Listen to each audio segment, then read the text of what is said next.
बच्चे को माता पिता लोग ये सिखाएं, क्योंकि मैं इस समय जो बात करूंगा वो बच्चों की करूंगा, क्योंकि बच्चे हमारे कल का भविष्य हैं। इसलिए मैं आज बच्चों की बात कर रहा हूँ। तो बच्चों को बोले शिव जी पर अभिषेक करें और सुगंधी इत्र जरूर लगाएं भगवान को हर सोमवार। आपका बच्चा अपने आप पढ़ने लगेगा, आपको पता नहीं चलेगा, तीव्र बुद्धि होगी उसकी। मेरी बात को मानिएगा। दूसरी बात, अगर आपका बच्चा 5 वर्ष की अवस्था हो गई है तो आप उसको प्रारंभिक कर दीजिए। माता पिताओं से जरूरी एक रिक्वेस्ट करना चाहूँगा कि आप बच्चे को रात को सोता है तो लोरी सुनाते हैं, लल्ला लल्ला लोरी दूध की कटोरी दूध में बतासा।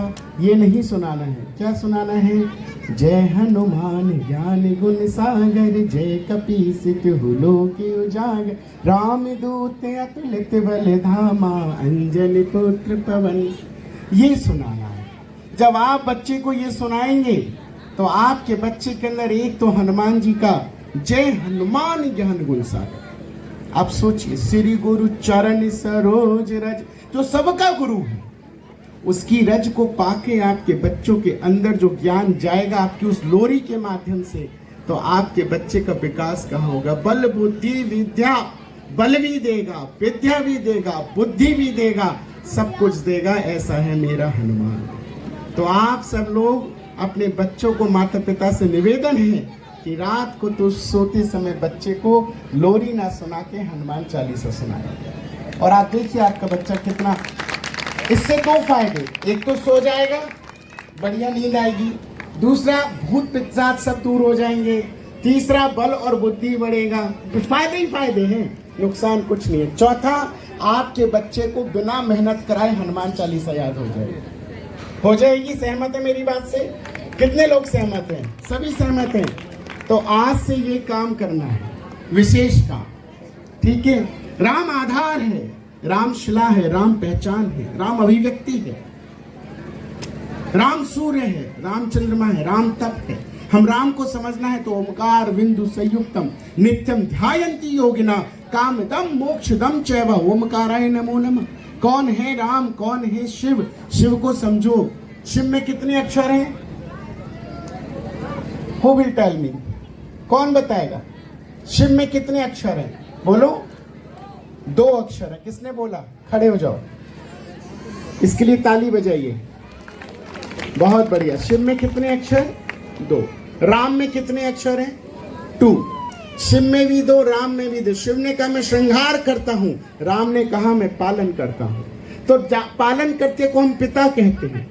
तो पिता ने कहा कि मेरी संतान मेरी तरह, क्योंकि हर माता पिता ये सोचते हैं कि मेरा बच्चा मेरी तरह बने।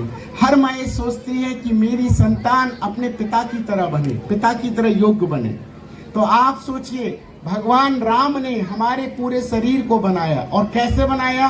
राम अक्षर अगर 2 अक्षर में है, राम का नाम 2 अक्षर में, और आपके शरीर का पूरा नाम 2 अक्षर में। आप गिन लीजिएगा, बाल, माथा, नाक, भौहें, आंख, गाल, दांत, जीभ, होठ, ठोरी, मुंह, गला, कंधा, छाती, पेट, पीठ, हाथ, जंघा, पैर, सब कितने? 2। क्यों है ये 2? क्योंकि ये राम का दिया हुआ शरीर है। और अंत में जाके कहाँ मिलता है? राम नाम सत्य है, सत्यम परम धीमहि, यही सत्य है। तो राम में जाके मिलता है। तो इस राम को समझना है। राम आपकी पहचान है। और आज लोग राजनीति करते हैं, मंच पे बहुत लोग बहुत कुछ बोलते हैं। मैंने आज एक नेताजी को ये भी देखा यहाँ से जाते समय, अब मैं नाम नहीं लूंगा लेकिन समझने वाले समझ जाएंगे। संत की चप्पल पड़ी हुई है लेकिन उस चप्पल पे पैर रख के भी आप जा रहे हैं, तो आप समाज को क्या संदेश देते हैं? इतना तो सोचना चाहिए कि जिन चप्पलों को संत पहने हैं कम से कम उन पर पैर रख के हम ना निकले। इतनी तो भगवान ने आंखें दी हैं। लेकिन मैं देख रहा था, लेकिन मैं बोलता नहीं हूँ कुछ भी, मैं सिर्फ ऑब्जर्व करता हूँ। और भगवान महादेव का मैं भक्त हूँ, हनुमान जी का भक्त हूँ। तो ना हनुमान जी कुछ बोलते थे ना महादेव कुछ बोलते थे, सिर्फ ऑब्जर्व करते थे। जब समय आता था तो अपने आप पता चल जाता है कि होने वाला क्या है। तो इसीलिए बहुत चीज़ें मैं ऑब्जर्व किया। इसलिए मैं कहना चाहता हूँ कि अगर आपको अपनी राष्ट्र भक्ति करनी है समाज की भक्ति करनी है, इस राष्ट्र के चिंतन करना है, तो आपको उस तरह बनना पड़ेगा जिस प्रकार इस देश का प्रधानमंत्री नरेंद्र मोदी बना हुआ है, जो समाज के हित की बात करता है। लेकिन कैसे करता है? आप उसको नेता के रूप में देखते हैं, लेकिन हम उसको संत के रूप में देखते हैं। क्या आपको लगता था कि राम मंदिर का सपना अन्य सरकारें पूरी कर सकती थी? इम्पॉसिबल, कभी नहीं हो सकता था। लोग कहते हैं कि जो राम को लाए हैं उनको हम, बहुत लोगों ने पीछे से क्या, अरे राम को लाने वाला कौन हो सकता है? ठीक है, मैं मानता हूं राम को लाने वाला कोई नहीं, ईश्वर तो हरिव्यापक सर्वत्र समाना, लेकिन भक्त ही हरि की पहचान कराते हैं, ये कैसे काट सकते हैं आप? मीरा ने ही कृष्ण की पहचान कराई थी। भक्त ही भगवान को पुजवाता है, अगर भक्त भगवान को नहीं पुजवाएगा तो कौन पूजेगा? भगवान मानो तो मैं गंगा माँ हूं, ना मानो तो मैं बहता पानी। बच्चे कहते, मैंने बचपन में कहा, जब मैं जा रहा था गंगा जी, तो मैंने अपनी माँ से कहा, माँ देखो कितना सुंदर पानी बह रहा है। तो मेरी माँ ने मेरी गाल पे थप्पड़ मारा, नो ये पानी नहीं है। मैंने कहा क्या है? बोले गंगा माँ है, इसको गंगा माँ कहते हैं। तो मेरी माँ ने मुझे पहचान कराई कि ये गंगा माँ है। तो मोदी ने पहचान कराया कि राम हमारी पहचान है। जो लोग ये वाली बात बोलते हैं ना कि राम को लाने वाला कोई नहीं, अरे राम तो है ही हरिव्यापक सर, लेकिन पहचान तो कराएगा, वो बताएगा। तो आप सबके अंदर आज राम की भक्ति पहुंचाने वाला, आपके अंदर एक जिज्ञासा को पैदा कराने वाला, मुझे लगता है नरेंद्र मोदी ने कुछ अच्छा तो किया होगा। हालांकि मेरा कोई लेना देना नहीं है, आई एम नॉट ए राजनीतिक, मैं राजनीतिक पर्सन नहीं, I am not a politician, मैं एक महामंडली स्वरूप संत हूँ, लेकिन मैं सर्व समाज की बात करता हूँ, सर्वहित की बात करता हूँ। इस भारत में जन्मा हूँ, इसलिए भारत की बात करता हूँ। है प्रीत जहाँ की रीत सदा, मैं गीत वहाँ के गाता हूँ, भारत का रहने वाला हूँ, भारत की बात सुनाता हूँ। तो ये तो मैं भारत की बात कर रहा हूँ, मेरे लिए और कुछ लेने देने। अभी हमारे भगवान राम आ गए, अब शिव को भी बहुत जल्दी आना है।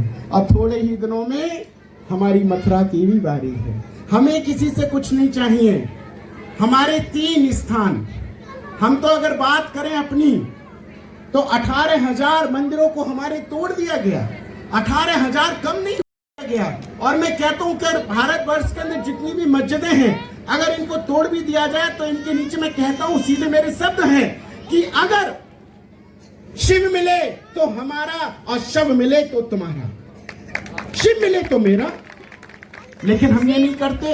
हम सर्वे भवन्तु सुखिनः सर्वे सन्तु निरामया सर्वे भद्राणि पश्यन्तु मां कश्चित् दुर्भावः, हम सबको साथ लेके चलने की बात करते हैं, हम सबको एक साथ लेके चले। इसीलिए कहते हैं धर्म की अधर्म का, प्राणियों में विश्व का।